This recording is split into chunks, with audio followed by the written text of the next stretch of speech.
एक नेता कहते हैं, सुनो बेटा, तुम्हारे सामने परमाणु गिरे ना, क्या करना है? पूरे बॉडी में गोबर लगा के खड़े हो जाना है। पूरे बॉडी में कैसे? समझ रहे हो? एक जगह छूटनी नहीं चाहिए। सो हाय गाइज। तो पहले क्या होता था ना, अगर कोई बंदा न्यूज़ चैनल देख रहा है, इसका मतलब है उसे देश दुनिया की खबरें जाननी है। ठीक है, मस्त आराम से स्टार्ट किया, सुन रहा है खबरें। अभी अगर कोई न्यूज़ चैनल स्टार्ट कर रहा है, इसका मतलब इसका दो रीज़न हो सकता है। एक तो उसको लड़ाई झगड़ा देखने का शौक है, और दूसरा कि अभी चैनल पे कपिल शर्मा शो नहीं आ रहा। तो मैं तो वैसे आजकल न्यूज़ चैनल देखता नहीं तो ऐसा लगता है कि मैं ही मिला हूँ बनाने के लिए। तो फिर भी एक दिन बोर हो रहा था, मैं स्टार्ट कर लिया कि देखते भाई क्या आ रहा है। ओहो, मतलब चैनल स्टार्ट करते ही ऐसे ऐसे बयान, दिमाग खराब हो जाएगा। एक नेता कहते हैं, वो जो दिल्ली में जो प्रदूषण है ना, प्रदूषण समझ रहे हो ना, पराली की वजह से नहीं है, पराली वजह से नहीं है, हम बताते हैं। पाकिस्तान और चाइना, समझ रहे हो ना, उन्होंने जहरीली गैस छोड़ दिया भारत के ऊपर, समझ रहे हो ना, वही है। मतलब इस बयान के बाद इस नेता को खुद कपिल शर्मा शो से फोन आया। कहते हैं, हाँ नेताजी, हाँ आप वो पर एपिसोड कितना लेते हैं? कोई नेता पीछे नहीं है। एक नेता तो इनसे भी आगे, अरे जो है, जो दिल्ली में प्रदूषण है, समझ रहे हो ना, ऐसा नहीं जाएगा, यज्ञ करना पड़ेगा। यज्ञ क्या करना पड़ेगा? यज्ञ, समझ रहे हो ना, यज्ञ करोगे, इंद्र देवता जो है खुश हो जाएंगे, वर्षा कराएंगे, वर्षा कराने से जो है प्रदूषण छट जाए। मतलब अगर इंद्र देवता ही प्रदूषण ठीक कर सकते हैं, तो इतना बड़ा जो पर्यावरण मंत्रालय बना है, वो क्या दिवाली के पहले पुताई के लिए? मतलब ऐसा लगता है ना, नेताओं में होड़ लगी है अजीब अजीब बयान देने की, कंपटीशन चल रहा है यहाँ। एक नेता कहते हैं, सुनो बेटा, तुम्हारे सामने परमाणु गिरे ना, क्या करना है? पूरे बॉडी में गोबर लगा के खड़े हो जाना है। पूरे बॉडी में कैसे? समझ रहे हो? एक भी जगह छूटना नहीं चाहिए। उससे क्या होगा? तुमको कोई नुकसान नहीं होगा। मैं कसम बोल रहा हूँ, कोई नुकसान नहीं होगा। रेडिएशन से तुम बच जाओगे। नेताजी के पीछे खड़ा भैंस कह रहा, कितना झूठ बोलता है ये आदमी, खुद हिरोशिमा में मेरे परदादा के कजिन फूट के मर गए, अरे तेरे मुंह में कीड़े पड़े। एक नेता इससे भी आगे कहते, जो विदेशी नस्ल की गाय है वो हमारी माता नहीं है। बोलना मत माता, वो है हमारी आंटियां, समझ रहे हो? आंटी बोलो, ठीक है भैया, आंटी बोलते हैं। तब से कोई भी अगर विदेशी नस्ल की गाय दिखे तो उससे बोलो कि hi aunty, how are you, lunch हो गया बाड़ू, या और वेयर आर द अंकल्स। एक नेता कहते हैं, गौमूत्र से कैंसर ठीक होता है, गौमूत्र पियो। मतलब हम में से किसी को कैंसर हुआ, टेंशन नहीं लेने का, इंजेक्शन में गौमूत्र भर के लाओ, एक दूसरे के पिछवाड़े में। ऋतिक रोशन तो 2-3 बार ठूस देगा इंजेक्शन, आदत है ना।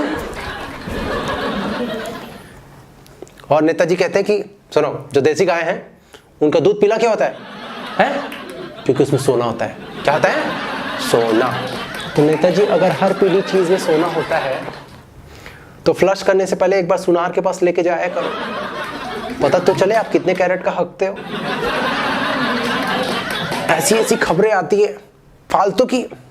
अभी एक खबर आया कि भाई चीन में एक कंपनी ने सोने का टॉयलेट लॉन्च किया है, सोने का टॉयलेट। अब ये टॉयलेट इंसान घर में गड़वाने के बजाय बैंक की लॉकर में रखेगा, और जब भी आएगी पॉटी दौड़ के जाएगा बैंक अपना पासबुक लेके।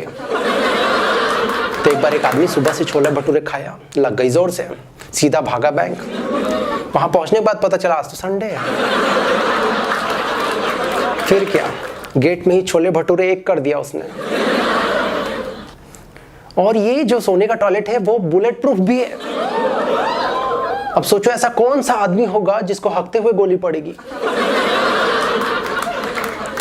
और इस टॉयलेट में लगे हुए 40,000 हीरे। तो हगने से पहले और हगने के बाद आदमी उठ के उसको गिनेगा कि कहीं कम तो नहीं हो गया, अंदर तो नहीं गिर गया। और अगर एक हाथ अंदर गिर गया टूट के, तो जब जो सेप्टिक टैंक है वो जो खाली होगा तो पूरे मोहल्ले वाले उसको घेर के खड़े रहेंगे देख रहे भैया ध्यान से, कहीं दिख न जाए हीरा, जिंदगी बन जाएगी माँ कसम। तभी एक आदमी ने चिल्ला दिया, हीरा। सारे कूद गए, टैंक में ढूंढ रहे हैं, यहाँ वहाँ, कहाँ है ये? आधे घंटे बाद, कहाँ है हीरा? ओए मैं तो अपने कुत्ते को बुला रहा था, हीरा। और कुछ सालों से ना ये जो न्यूज चैनल वाले हैं वो थोपने पे लगे हुए हैं कि गाय तुम्हारी माता है।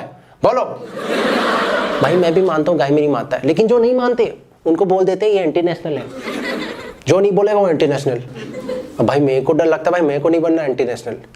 तो ये जो बोलते हैं ना, मैं उससे 4 कदम आगे मान लेता हूँ। ये बोलते गाय हमारी माता है, मैं तो मानता हूँ गाय मेरी माता है, सामने मेरा बाप है, बैल मेरा फूफा है, और बड़ों का आशीर्वाद लेना चाहिए।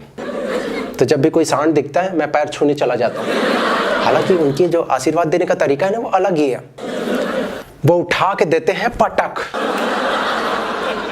और उनके आशीर्वाद में इतनी शक्ति है कि आपके कूल्हे की हड्डी चटक जाएगी। लेकिन मैं पॉजिटिव आदमी, मैं बुरा नहीं मानता। मैं समझ जाता हूँ वो बोल रहे हैं कि धरती भी तेरी माँ है, प्रणाम कर। तो एक बार ऐसे आया द काऊ पे, लिखो। मैंने लिख दिया गाय मेरी माता है, मेरी माँ का नाम गंगा है, उनके 4 पैर 4 खुर 1 पूंछ है। मेरी माँ को बिल्कुल पसंद नहीं कोई उनके पीछे खड़े रहे, वो कूद के छटारा मार देती है। मेरी माँ इतनी टैलेंटेड है कि अपना ही जीभ अपने नाक में घुसेड़ देती है।